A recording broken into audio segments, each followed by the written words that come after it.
పార్లమెంట్లో ఈడియట్స్ అనేటువంటి మాట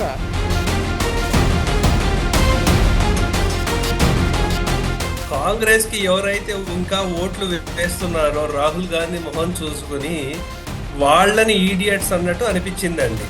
ఎందుకంటే ఈ విద్యా వ్యవస్థను మొత్తం కూడా ఆర్ఎస్ఎస్ కంట్రోల్ చేస్తోందని మాట్లాడుతున్నారు. క్యాంపస్ లో ఈ వామపక్షం ధోరణి ఏదైతే ఉందో అది భ్రష్టు పట్టిస్తోంది. ఫస్ట్ ఎడ్యుకేషన్ మినిస్టర్ నుంచి అందరూ లెఫ్టిస్టులను పెట్టుకున్న కాంగ్రెస్ ప్రభుత్వం ఏదైతే ఉందో అది భ్రష్టు పట్టించింది.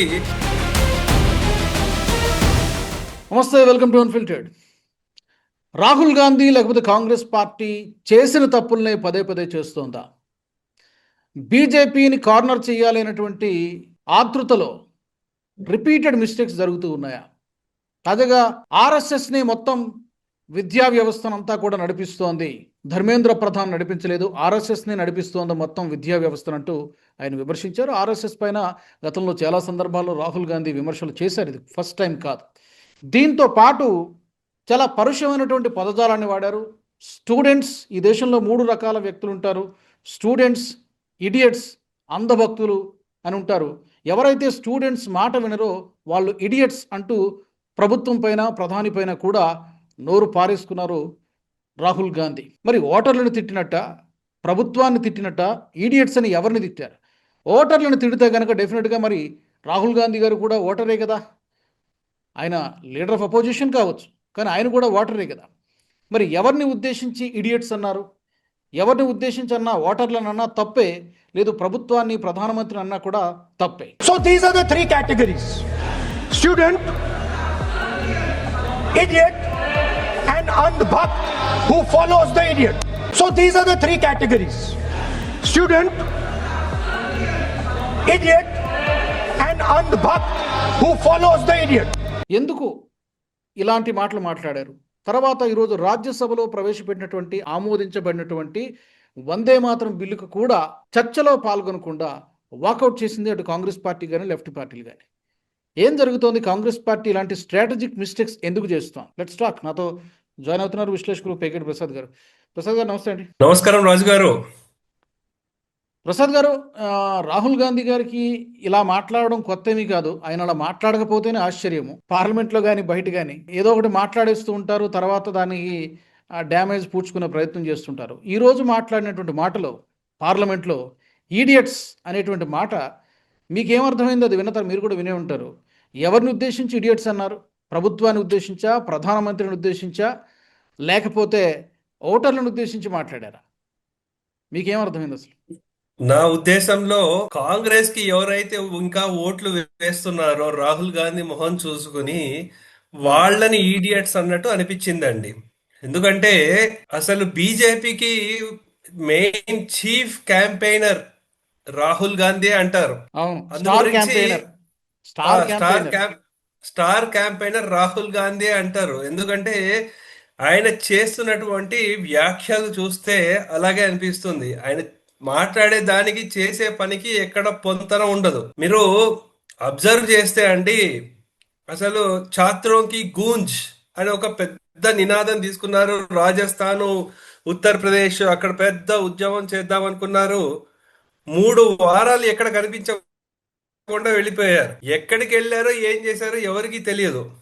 ఆ ఇష్యూని తీసుకుని కాక్రోచ్ పార్టీ దాన్ని ముందుకు తీసుకెళ్ళి జంతర్ మంతర్ దగ్గర ఫైట్ చేస్తూ ఉంటే, మళ్ళీ వీళ్ళకి ఆమ్ ఆద్మీ పార్టీ వీళ్ళకి ఎక్కడ క్రెడిట్ వచ్చేస్తుందో అని చెప్పి ఏదో 2-3 రోజులు ఏదో నాటకం ఏదో చేశారు.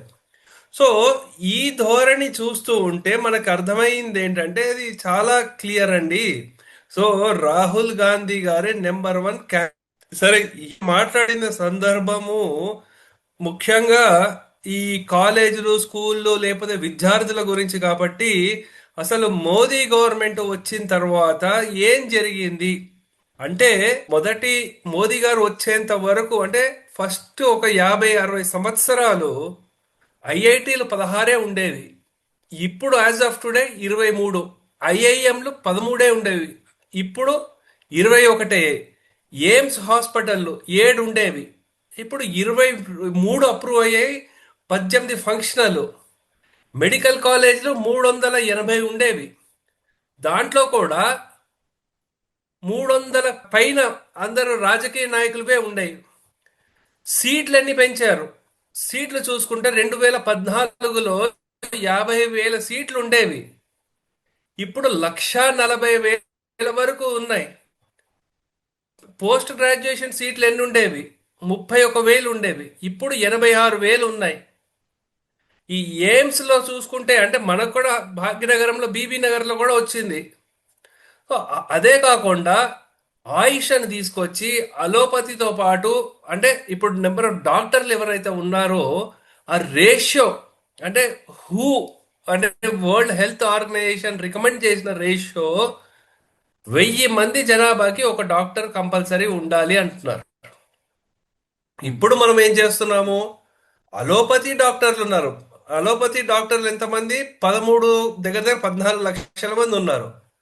అలాగే ఆయుష్లో 7.5 లక్షల మంది ఉన్నారు. వీళ్ళందరినీ చూసుకుంటే అండి దగ్గర దగ్గర ఆ రేషియో అంటే 811 మందికి ఒక డాక్టర్ ఉన్నట్టు. ఈ గవర్నమెంట్ ఇంకా పనిచేసి దాని యుఎస్ లో ఎలా ఉందో ప్రతి 500 మందికి ఒక డాక్టర్ ఉండేటట్టు వీళ్ళ ప్రయత్నం వీళ్ళు చేస్తున్నారండి. ఇది వైద్య రంగము. ఇంకోటి ప్రఖ్యాతి కాంచిన కళాశాలలో చూసుకుంటే అలాగే ఈ యూనికార్న్స్ లేకపోతే స్టార్టప్ అంటే అందరికి ఉద్యోగం ఇవ్వడం కష్టము కాబట్టి వాళ్ళు స్టార్టప్ ఎన్వైరన్మెంట్ జనరేట్ చేశారు. ఉమ్. అసలు ఈ 2014లో 500 స్టార్టప్లు ఉండేది. అదే. ఇప్పుడు 2.5 లక్షల వరకు ఉన్నారు. యూనికార్న్ యూనికార్న్ అంటే వాళ్ళ మార్కెట్ వాల్యూ $1 బిలియన్ ఉండే సంస్థలు 4 ఉండేవి 2014లో. ఇప్పుడు 125 అయింది. అంటే ఇక్కడ వచ్చిన వాళ్ళందరూ మామూలుగానే ఇన్వెస్ట్మెంట్ ఏం చేయరు కదండి. ఇక్కడ ప్రభుత్వం ఏదో ఒకటి చేస్తోంది కదా. రాహుల్ గాంధీ గారు అనే మాటలలో ఏం పస ఉండదు వాళ్ళది. డేటాతో ఏదో అంటే నినాదం చేశాడు. ఇక్కడ ఈరోజు కూడా హిపోక్రసీ అండి చెప్పండి. ప్రసాద్ గారు. ఇప్పుడు మీరు అన్నట్టుగా రాహుల్ గాంధీ గారు చేసే ఆరోపణల్లో పస ఉండదు. అందుకే నేను స్టార్టింగ్లోనే చెప్పాను. అదే మిస్టేక్స్ అదే ఫార్ములా కేవలం ప్రభుత్వాన్ని కార్నర్ చేయాలనే ఉద్దేశం తప్పితే నిజానికి అందులో పస ఏమీ ఉండదు. ఇప్పుడు ఎడ్యుకేషన్లో రిఫార్మ్స్ తీసుకురావాలని చెప్పారు. పర్టికులర్గా ఇప్పుడు పరీక్షా విధానం కదా ఇప్పుడు గత 40 రోజుల నుంచి నడుస్తుంది. దాని గురించి రిఫార్మ్స్ తీసుకొచ్చినప్పుడు ఒక బిల్లు ప్రవేశపెట్టినప్పుడు ఆ చర్చలో పాల్గొనకుండా దాన్ని మళ్ళీ అడ్డుకునే ప్రయత్నం ఎందుకు చేస్తే ఇప్పుడు దేశం మొత్తం చూస్తుంది కదా, దేశం ప్రజలు మొత్తం చూస్తున్నారు కదా, దాన్ని అడ్డుకుంటారు. కోరింది వాళ్ళే కదా, అసలు పెద్ద కోరింది వాళ్ళే కదా. పెద్ద పెద్ద ఈడియట్ అంటే రాహుల్ అని చెప్పాలండి. రాహుల్ గాంధీ. ఎందుకంటే మనకి అక్కడ ఒక పక్క ఆయన మాట్లాడుతున్నారు, వీడియో రికార్డింగ్ అవుతోంది, లైవ్ వస్తోంది. ఉమ్, ఆయన వస్తుంటే ఆయన ఏం చేశాడంటే మైక్ ఆఫ్ చేశారంటే స్పీకర్ గారు మైక్ ఏం ఆఫ్ అవ్వలేదంటే మళ్ళీ ఆయన మాన్యువల్ గా ఆఫ్ చేస్తే మళ్ళీ స్పీకర్ గారు ఆన్ చేసి ఆఫ్ చేయకండి ఆన్ లోనే ఉందని చెప్పారు. అంటే ఎవరిని మోసం చేయాలన్నారు? నా మైక్ కట్టేసి నన్ను మాట్లాడకుండా నా గొంతు నొక్కేస్తున్నారని అటువంటి వ్యాఖ్యలే చేయడం తప్ప ఆయన ఏం చేస్తున్నాడో చేత్తో ఎలా ఆఫ్ చేస్తున్నాడో అవన్నీ వీడియోలో క్యాప్చర్ అయ్యాయి కదా. కరెక్ట్. సో పోనీ దేశం మొత్తం ఈయనే చూస్తుంది. ఉమ్, మొత్తం యావత్ దేశం చూస్తోంది. ఈయనే ఎలా అనుకుంటే వాళ్ళ చెల్లి ప్రియాంక వాద్రా ఉమ్, ఆవిడ ఇంకా అసలు ఎంత పెద్ద సైంటిస్ట్ ఆయన కామ్కోటి కామకోటి కదా. వారిని ఎంత అవమానంగా మాట్లాడింది. అంటే మన డిఫెన్స్ సంస్థల్లో కానీ ఎక్కడైనా సరే ఇది వరకు ఎలా ఉండేదంటే ఆ చిప్పు అవన్నీ కూడా ఎక్కడో దేశంలో మ్యానుఫ్యాక్చర్ అయ్యే చిప్స్ అవి యూజ్ చేస్తూ ఉంటే దాన్ని మార్చి శక్తి అనే చిప్ను వారు తీసుకొచ్చిన వ్యక్తి మిగతా వాళ్ళందరూ డబ్బు కోసమో ఇంకా దేనికోసమో విదేశాలకు అక్కడ వెళ్ళిపోతుంటే ఈయన దేశ సేవ గురించే ఇక్కడే ఉండడం ఆయన చేసే పనికి దానిక ఆయనకి ఇది గోమూత్రం అంటాము, గోమూత్రం తాగేవాళ్ళు. అసలు ఆరోగ్య సేతు యాప్ని తీసుకొచ్చిన గొప్ప వ్యక్తి ఆయన అప్పటికప్పుడు. దానివల్ల మనము కోవిడ్ని కంట్రోల్ చేయగలిగాం. ఉమ్, అటువంటి వారిని ఇష్టానుసారం అనడమా?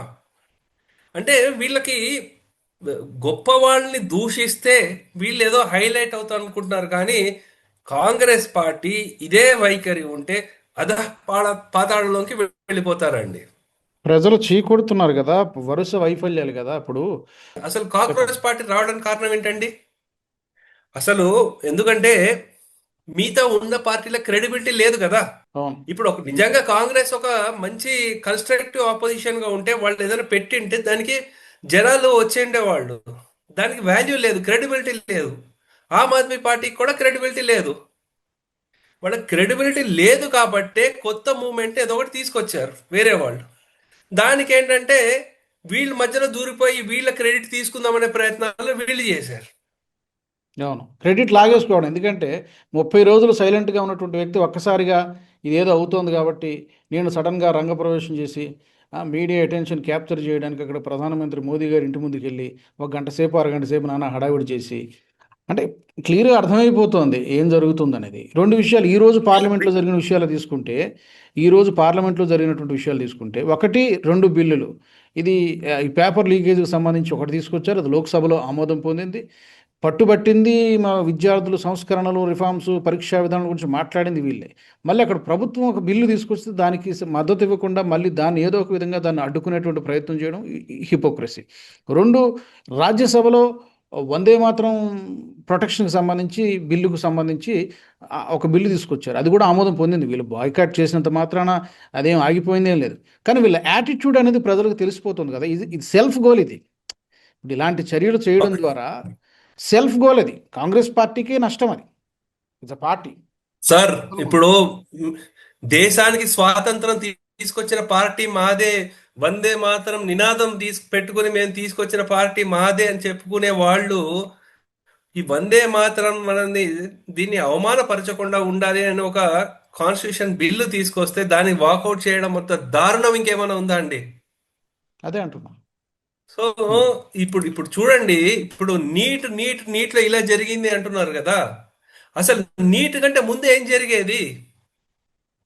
నీట్కి ఒక ఉద్యోగం అంటే ఒక బైపీసీ తీసుకుని ఒక మెడికల్ స్ట్రీమ్లోకి వెళ్ళాలనుకునే వాళ్ళు ఇది వరకు ఎయిమ్స్కి ఒక ఎగ్జాము, జిప్మర్ ఒకటి, ఏఎఫ్ఎంఎస్ ఒక ఎగ్జాము, ఇటు చాలా ఎగ్జామ్లు ఉండేవి. సో ఈ గవర్నమెంట్ అంటే all India pre medical test పెట్టినా సరే అది జస్ట్ ఒక 15% కవర్ చేసేది. మిగతా 85% సీట్లకి స్టేట్ వాళ్ళు పెట్టుకోవడానికి ఏదైనా స్టూడెంట్ వెళ్ళి రాయాలంటే వాళ్ళు ఎన్ని చోట్లకి వెళ్ళి రాయాల్సి వచ్చేది, ఎంత ఇబ్బందులు పడేవారు అక్కడ విద్యార్థులు, వాళ్ళ తల్లిదండ్రులు. సో అది కాకుండా ఇంకా చూసుకోవాల్సింది ఏంటంటే ఏ ఒక్కటి స్పెషలైజ్డ్ ఏం ఉండేది కాదు. ఎవరికి వాళ్ళు పెద్ద అప్లికేషన్ ఫీజు చాలా ఎక్కువ పెట్టారు. యాక్చువల్లీ ఈ నీట్ తీసుకొచ్చింది 2013లో యూపీఏ హయాంలో తీసుకొచ్చారు. దాంట్లో కూడా ఫెయిల్యూర్ అయ్యారు. మళ్ళీ అది కోర్టు కేసు వెళ్ళడం అవన్నీ దాన్ని డిలే చేసుకుంటూ వచ్చారు. సో ఇంత యాక్చువల్లీ నీట్ అనేది చాలా మంచి ఎగ్జామినేషన్ అండి. సో ఫస్ట్ దాంట్లో పేపర్ లీకేజ్ అంటారా? Definitely yes. కానీ దానికంటే ముందు ఎంత బాధపడే వాళ్ళు విద్యార్థులు అవంతా ఎవరు చూడటం లేదు. ఒక యూనిఫార్మిటీ వచ్చింది ఇప్పుడు. అది కాకుండా ప్రైవేట్ కాలేజీలు క్యాపిటేషన్ ఫీజు అని ఒక్కొక్కళ్ళ దగ్గర నుంచి 1.5 కోటి 2 కోట్లు ఫీజు తీసుకునే వాళ్ళు. సో ఆ పరిస్థితుల నుంచి బయటికి వచ్చారు. సో ఇవన్నీ చేస్తున్నందుక ఈ గవర్నమెంట్ ని ఈడియట్స్ అనేది, అంధభక్త్ అని, లేకపోతే వాళ్ళకి ఓటేసే వాళ్ళని అంధభక్త్ అనేది, ఈడియట్లు అనేది. అంధభక్తులని అంటున్నారంటే ఇప్పుడు ఎన్ని రాష్ట్రాల్లో ఒక 3-4 చోట్ల తప్పితే అన్ని చోట్ల కూడా మరి ఎన్డీఏ ప్రభుత్వమే ఉంది కదా. మరి ఆ ఎన్డీఏకి ఓటు వేసిన వాళ్ళందరూ, బీజేపీకి ఓట్లు వేసిన వాళ్ళందరూ అంధభక్తులా? అందరూ ఈడియట్సా? అంటే ఏం చెప్పదలుచుకున్నారు ఆయన? ఆయన మెసేజ్ ఏంటి? ఇప్పుడు ఓటర్లే ఈడియట్స్ అనుకుంటే మరి ఈయన కూడా ఓటర్లే కదా. ఈయన లీడర్ ఆఫ్ అపోజిషన్ కావచ్చు, ఈయన లీడర్ ఆఫ్ అపోజిషన్ కావచ్చు, కాంగ్రెస్ పార్టీకి కీలక సభ్యుడే కావచ్చు, ఈజ్ ఆల్సో ఓటర్. అతను కూడా ఓటరే.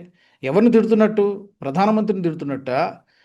బీజేపీకి ఓట్లు వేస్తున్నటువంటి వాళ్ళని తిడుతున్నట్ట? ఎవరు అంధభక్తులు, ఎవరు ఇడియట్స్? ఇడియట్స్ అనేటువంటి మాట డెఫినెట్గా వాడాల్సినటువంటి మాట అయితే కాదు. పార్లమెంట్ సాక్షిగా వాడాల్సినటువంటి మాట అయితే కాదు. అందుగురించే కన్ఫ్యూజ్ కాంగ్రెస్ అనేదండి. సో వీళ్ళకి అసలు ఏం చేస్తున్నారో ఏమో తెలియదు, ఏదో బ్లైండ్ గా అపోజ్ చేస్తున్నారు. సో అందు గురించి నేను అనుకోవడము, ఈ పార్లమెంట్ లో బిల్లు అయిన తర్వాత, మూవ్ అయిన తర్వాత మళ్ళీ ఇంకొకటి ఏదో ఒకటి స్టార్ట్ అవుతుంది. మనం అందరం అప్రమత్తంగా ఉండాలి, వేచి చూస్తూ ఉండాలి, అంతే. ఫైనల్గా ఒక క్వశ్చన్ చెప్పండి ప్రసాద్ గారు. ఈ వ్యాఖ్యలు చేస్తూనే ఈ విద్యా వ్యవస్థను మొత్తం కూడా ఆర్ఎస్ఎస్ కంట్రోల్ చేస్తోందని మాట్లాడుతున్నారు. ఆర్ఎస్ఎస్కి విద్యా వ్యవస్థకి సంబంధం ఏముంది అసలు? ఆర్ఎస్ఎస్ సలహాలు ఇస్తే ఇవ్వచ్చేమో కానీ ఎవరైనా ఇవ్వచ్చు సలహాలు. ఏ ఎన్జిఓ అనొచ్చు, ఏ స్వచ్ఛంద సంస్థ అయినా ప్రభుత్వానికి ఎవరైనా సలహాలు ఇవ్వచ్చు.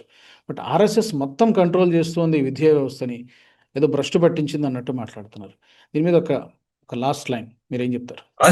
అసలు ఈ వామపక్ష వాదమే అండి. వాళ్ళకి ఎక్కడ ప్రభుత్వం లేకపోయినా సరే క్యాంపస్ లో ఈ వామపక్ష ధోరణి ఏదైతే ఉందో అది భ్రష్టు పట్టిస్తోంది.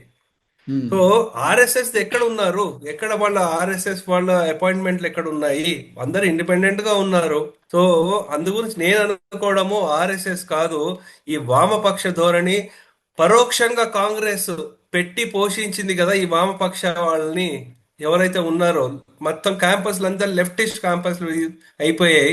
ఫస్ట్ ఎడ్యుకేషన్ మినిస్టర్ నుంచి అందరూ లెఫ్టిస్ట్లనే పెట్టుకున్న కాంగ్రెస్ ప్రభుత్వం ఏదైతే ఉందో అది భ్రష్టు పట్టించింది. దాన్ని ఎప్పుడో మొఘళ్ళు గొప్పవాళ్ళు, అంతకుముందు రాజులు లేరు అని మన హిస్టరీ బుక్కుల్లో ఏవైతే ఉన్నాయో దాన్ని సరిదిద్దే ప్రయత్నాలు జరుగుతోంది నేషనల్ ఎడ్యుకేషన్ పాలసీ నుంచి. అందు గురించి వీళ్ళ కడుపు మంట ఇది.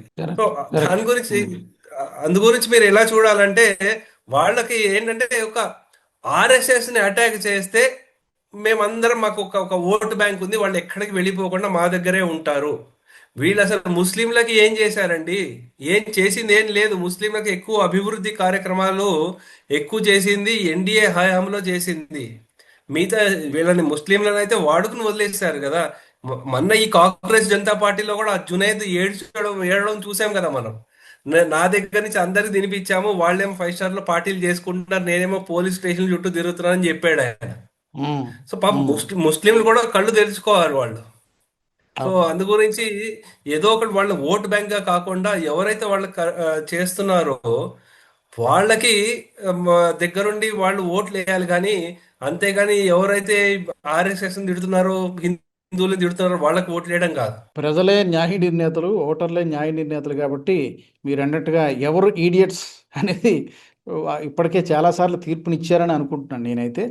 చూద్దాం మరి రాబోయే ఇప్పుడు ఈ సంవత్సరం చివరిలోనో వచ్చే సంవత్సరం ప్రారంభంలోనో పంజాబ్ తర్వాత యూపీ ఇంకా మరికొన్ని రాష్ట్రాల్లో ఎన్నికలు కూడా ఉన్నాయి. కాబట్టి అప్పుడు వీటన్నిటి ఇంపాక్ట్ ఎఫెక్ట్ అప్పుడు మనం చూస్తామని అనుకుంటున్నాను. చూద్దాం. People will decide who are the idiots అనేది. Thank you. ఓకే, నమస్కారం. నమస్తే. మా ప్రేక్షకులు కూడా రాహుల్ గాంధీ కామెంట్స్కి సంబంధించి మీ స్పందన ఏంటో తెలియచేయండి. ఆర్ఎస్ఎస్ మొత్తం విద్యా వ్యవస్థను మొత్తం భ్రష్టు పట్టిస్తుంది, విద్యా వ్యవస్థను మొత్తం ఆర్ఎస్ఎస్ఏ కంట్రోల్ చేస్తుంది, ధర్మేంద్ర ప్రధాన్ కాదు అని ఆరోపణ చేశారు. రెండోది, ఈ దేశంలో అంధభక్తులు, ఈడియట్స్ అంటూ స్టూడెంట్స్ మాట వినటువంటి వాళ్ళందరూ కూడా ఈడియట్సే అంటూ ప్రభుత్వాన్ని అటాక్ చేసేటువంటి ప్రయత్నం చేశారు. అది ప్రభుత్వాన్ని తిట్టినట్ట, ప్రధానాన్ని తిట్టినట్ట, ఓటర్లను తిట్టినట్ట, ఎవరిని ఈడియట్స్ అంటున్నారు? ఇలాంటి లాంగ్వేజ్ పార్లమెంట్లో కరెక్టేనా ఉపయోగించడం? మీ అభిప్రాయం ఏంటి?